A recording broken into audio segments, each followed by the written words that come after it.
నడపడం లేదా drunk and డ్రైవ్లో బండ్లు నడిపే వాళ్ళని నియంత్రించాల్సిన బాధ్యత పోలీసుల మీద ఉన్నది. వాళ్ళ మీద కఠినంగా కూడా వ్యవహరించాలి. స్పీడింగ్తోని మీరు చలానాలు వేస్తున్నారు, కానీ సంవత్సరం అయిన తర్వాత డిస్కౌంట్స్ ప్రకటిస్తున్నారు. దానివల్ల ఎలాగూ తగ్గిస్తారు కదా, మళ్ళీ చూద్దాంలే అన్న వ్యవస్థ ఈరోజు ఒక సమస్యగా మారింది.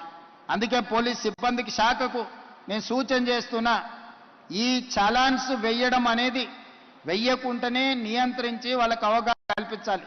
తప్పని పరిస్థితిలో ఎవరి మీదైనా చలానా వేస్తే ఒక్క పైసా తగ్గించకండి.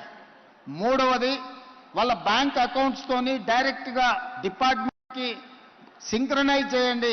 ఎప్పుడు చలానా పడితే ఆటోమేటిక్గా వాళ్ళ అకౌంట్లోకి వెళ్ళి డిడక్ట్ అయ్యి పోయే విధంగా ఈరోజు బండి రిజిస్ట్రేషన్కి వచ్చినప్పుడే ఆ బండి యజమాని యొక్క ఖాతాను మీరు తీసుకోండి, బ్యాంక్ అకౌంట్ను అటాచ్ చేయండి. ఏ బండి అయితే స్పీడింగ్ చేస్తుందో, ఏ బండి అయితే సిగ్నల్ జంప్ చేస్తుందో, ఏ బండికి అయితే చలానా పడుతుందో ఆటోమేటిక్గా ఆ యజమాని అకౌంట్లో నుంచి నగదులు బదిలీ అయ్యే విధంగా మీరు ఈరోజు టెక్నాలజీని వాడుకోండి.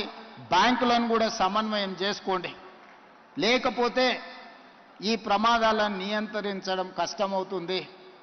ఇలాంటి ప్రమాదాలకు పాల్పడే వాళ్ళ పట్ల కఠినంగా వ్యవహరించాలి.